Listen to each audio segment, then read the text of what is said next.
It's December 12, 1944, at Third Army Headquarters in Luxembourg. Colonel Oscar Koch walks into General Patton's office, a serious report in hand.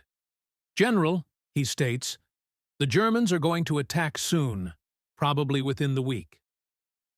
Every other Allied intelligence officer, meanwhile, is saying the exact opposite. They believe the Germans are broken, incapable of any major offensive.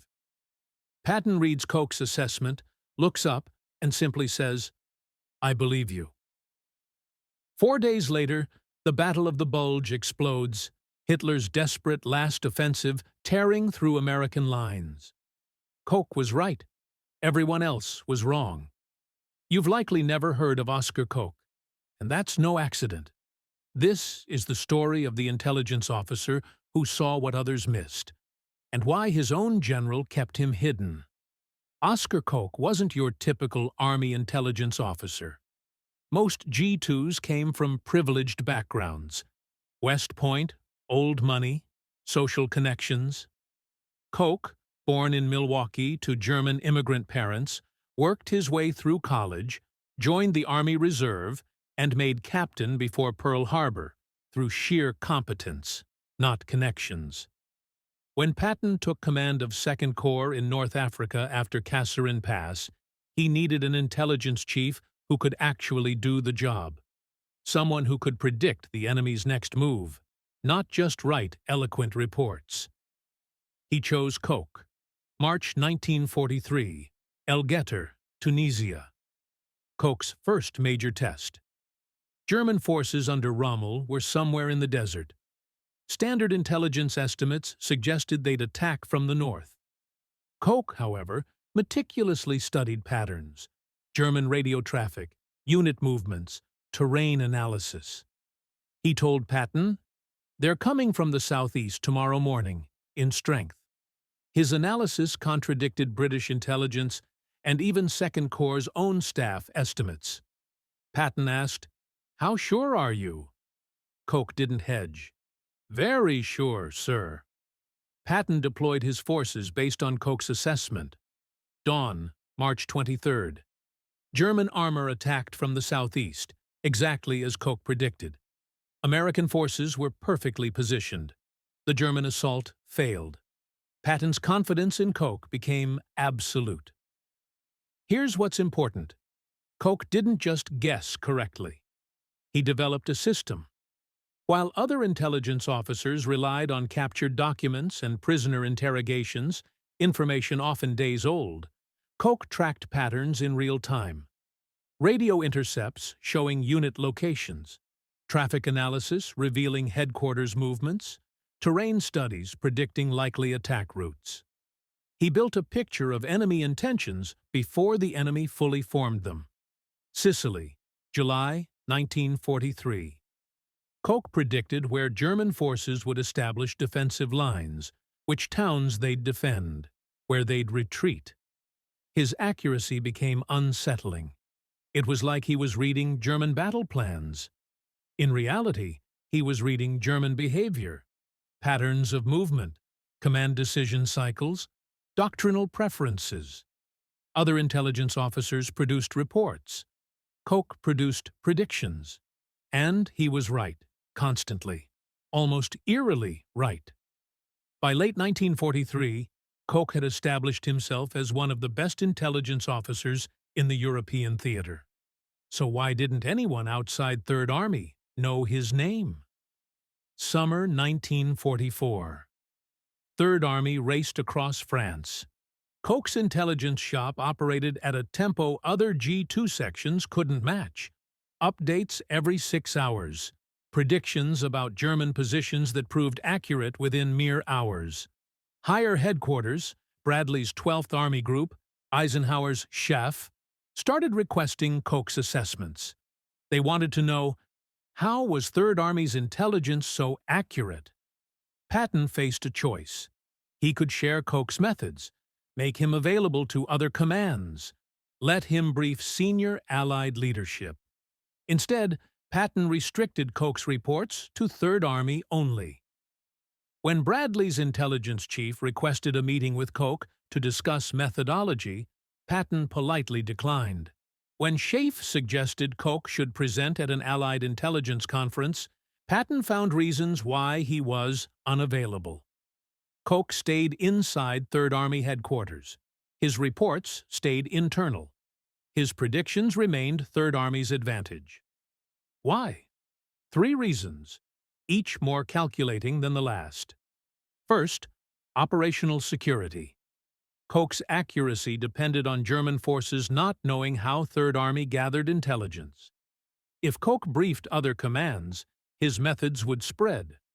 More officers would know the techniques, leading to more chances for security leaks. And if the Germans discovered how Third Army predicted their movements, they'd change their patterns. Koch's value depended on Germans not knowing someone was reading their behavior. Patton kept him hidden to keep him effective. Second, competitive advantage. Patton was in constant competition with other Allied generals, Montgomery, Bradley, even other American Army commanders. If Third Army consistently moved faster and hit harder than other units, Patton's reputation grew. Part of that speed came from intelligence. Koch told Patton where German forces were weak before other armies knew those weaknesses existed. That gave Third Army a first-mover advantage. If Patton shared Koch's intelligence with other commands, he'd lose that edge. So Koch stayed in the shadows. His insights remained Third Army's secret weapon. Third, command authority. This was the most important reason and the one Patton never stated publicly. Intelligence officers who become too prominent start to threaten command authority. If Koch became famous for predicting enemy movements, people might start thinking maybe Koch was the reason Third Army succeeded. Maybe Patton just followed Koch's advice. That would undermine everything Patton worked to build. His image as an instinctive, aggressive commander who won through battlefield genius. Patton needed Koch's intelligence, but he also needed the world to believe victories came from Patton's leadership, not Koch's analysis. So Koch stayed behind the curtain, anonymous, essential, but invisible. November 1944. Allied command was optimistic. Germany was beaten. The war might end by Christmas. Intelligence estimates across all Allied armies agreed. Germans lacked the strength for major offensive operations. Everyone except Koch. He was watching something disturbing in the intelligence reports. German units disappearing from the line. Radio silence from sectors that should be active. New divisions identified, but their locations unknown. November 25th, Koch filed a report. German forces were massing. Location uncertain, intentions unclear, but the pattern suggested preparation for offensive action. Third Army staff was skeptical. The Germans are finished, they argued. They're moving units to defend against us. Koch insisted the movement patterns didn't match defensive redeployment. This looks offensive. December 9th, Koch updated his assessment. Now he was more specific. Germans were concentrating forces opposite 8th Corps sector, the quiet part of the Allied line in the Ardennes. He estimated German strength at 16 to 18 divisions, preparing for attack within 10 days. Patton read the report, believed it. He asked, "If they attack, can we pivot north to counter?" Koch already had that analysis ready. "Yes, sir. I've identified 3 routes. We can move 3 divisions within 48 to 72 hours. Patton told his staff, "Start contingency planning. Koch thinks the Germans will hit the Ardennes. I trust him."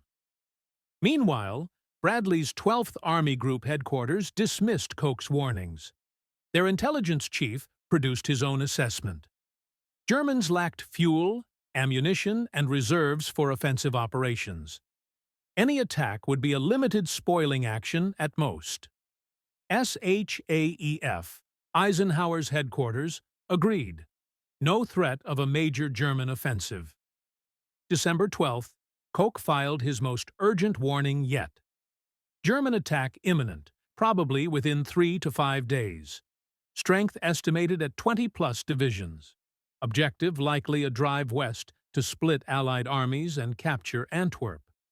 This report went to Bradley's headquarters. They filed it, didn't distribute it, didn't take action, because it contradicted every other intelligence assessment in the European theater. December 16th, 5:30 a.m. The Battle of the Bulge began. 28 German divisions attacked through the Ardennes, exactly where Koch said they would, almost exactly when he said they would. Allied command was shocked. How did German forces mass this large without detection? Patton wasn't shocked at all. He was already moving because Koch predicted it, and Patton listened. December 19th, 1944, Verdun. Eisenhower called an emergency conference. The situation was desperate. "Who can relieve Bastogne?" Patton answered, "Me. December 22nd, 3 divisions." The room was skeptical. Pivoting an entire army in 3 days through winter terrain? Impossible. But Patton already had the orders drafted, because Koch predicted this scenario 2 weeks earlier. Third Army attacked on schedule, broke through to Bastogne, saving the encircled paratroopers. Everyone called it a miracle of improvisation. It wasn't improvisation. It was preparation based on intelligence. Koch saw the German offensive coming. Patton believed him. They planned accordingly. Meanwhile, Allied command was caught completely off guard because their intelligence officers missed what Koch saw. After the Bulge, Bradley's chief of staff asked to meet with Koch. How did Third Army know the attack was coming? Koch walked him through the analysis: radio traffic patterns, unit disappearances, fuel stockpiling indicators. Bradley's intelligence officer listened and realized Koch was reading signals everyone else dismissed as noise. Did this meeting lead to Koch getting recognition, awards, promotion to higher headquarters? No, because Koch's value wasn't in teaching other intelligence officers how to do their jobs better.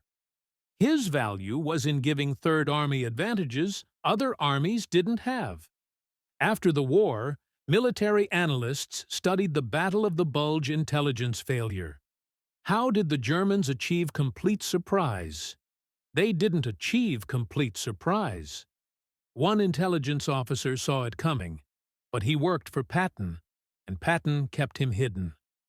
Oscar Koch ended World War II as a colonel, G2 of Third Army, the same position he held since North Africa.